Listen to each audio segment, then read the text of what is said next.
Assalamualaikum warahmatullahi wabarakatuh. Waalaikumsalam warahmatullahi wabarakatuh. Pada Bu ya, yang saya hormati, saya mau bertanya tentang masalah puasa nadar Bu ya. Saya punya teman itu sudah berpuasa bertahun-tahun karena nadar. Karena sebelum punya anak dia itu bernadar kalau punya anak akan berpuasa setiap hari.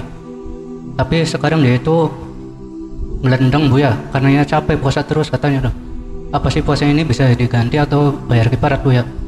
Kurang lebihnya mohon maaf. Wassalamualaikum warahmatullahi wabarakatuh. Assalamualaikum. Orang bernadar, kalau kita punya hajat sebesar apapun dan sepenting apapun, hendaknya kita membiasakan sesuatu dengan yang baik, kemudian yang mungkin kita melakukannya. Ada orang, ini sebelum kita menjawab, ada orang kaya raya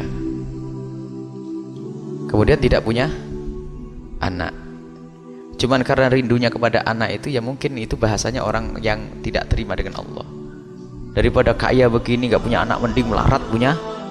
Nah ini kalimat yang putus, kalimatnya bukan yang baik, karena tidak berdoa kepada Allah yang baik. Ada sering orang di saat belum diberi oleh Allah, dia tidak sabar sehingga doa itu adalah doa yang doanya doa orang yang capek itu. Jadi doa yang orang yang tidak terima. Sebab yang namanya harta bisa saja menjadi sebab masuk surga, dan belum tentu kefakirannya nanti menyelamatkannya. Sebab orang dengan kefakirannya bisa saja malah rusak, bisa saja menjadi iman. Sebab tidak ada jaminan seperti itu. Maka hendaknya di saat berucap yang baik. Kalau orang tidak punya anak, lo pengen anak, dan dalam keadaan dia kok saat ini kaya, ya Allah, engkau sudah berikan kepadaku rizki harta, maka ya Allah sempurnakan dengan anak yang soleh ya Allah. Lalu berniat, ya Allah aku akan bersedekah dengan hartaku, maka berikan kepadaku anak yang baik. Daripada ngomongnya mending ya Allah, daripada nggak punya anak kaya raya, mending punya anak nggak usah punya duit. Nah termasuk kadang-kadang nadar yang nggak berbatas itu ada bentuk hawa nafsu. Saya pengen punya anak, tidak kepikir bahasanya puasa sepanjang waktu itu kan repot, berat ya. Dan Nabi sendiri tidak senang jika ada orang seperti itu, kecuali memang orang itu tidak punya urusan dengan tetangga dan sesama. Anda hidup di tengah hutan, mungkin Anda boleh puasa setiap hari. Tapi Anda bermasyarakat, kalau Anda puasa setiap hari, nanti bisa saja saat ibumu datang ke rumah pengen makan bersama, maaf Umi saya lagi puasa lagi. Ada orang Anda datang ke rumahnya sibuk-sibuk nyembelih kambing, dihidangkan, Anda mengatakan mohon maaf saya lagi puasa. Aduh hebat bener nih. Nah itu kalau puasa sunat dibatalin saja. Kalau Anda puasa sunat kemudian untuk memuliakan orang, Anda diundang di rumahnya orang dan kelihatannya Masya Allah dia capek menanakkan nasi untuk Anda, memasakkan makanan untuk Anda makan, dan Anda mendapatkan pahala utuh puasanya.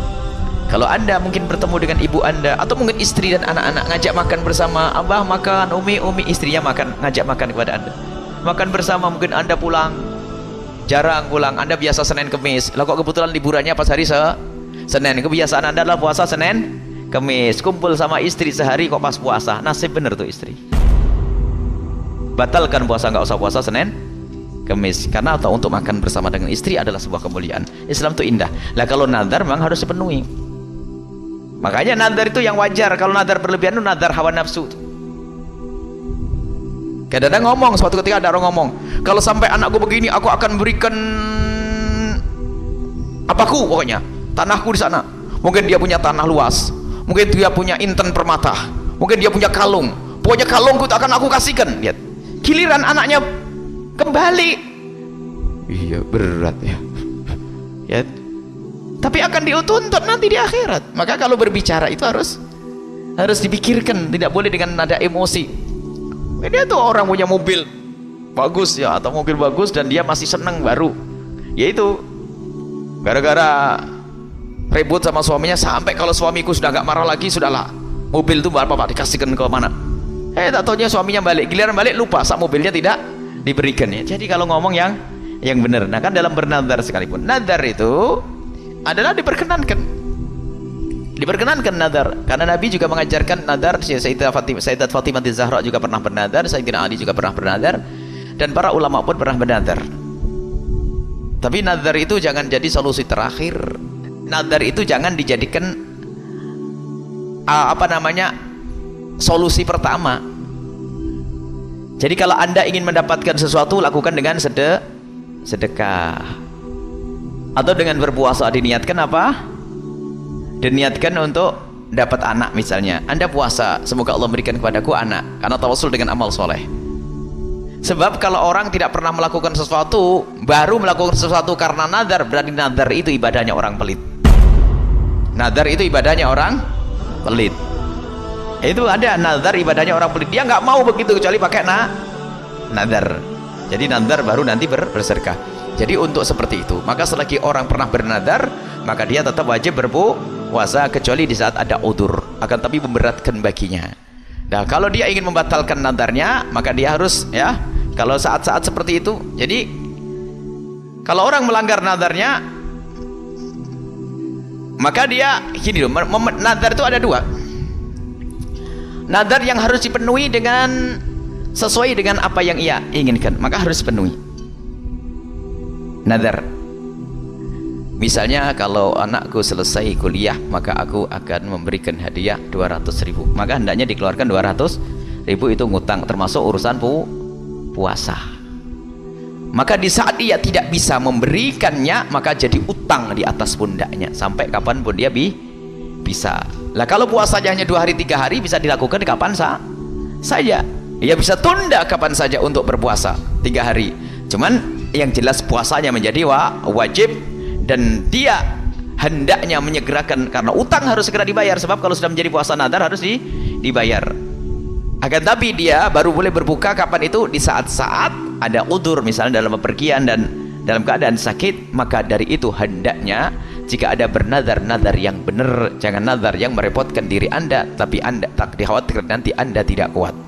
Nah, kalau Anda tidak kuat menjalankan itu semuanya, maka menjadi ya karena orang tidak kuat, karena sakit, karena lemah.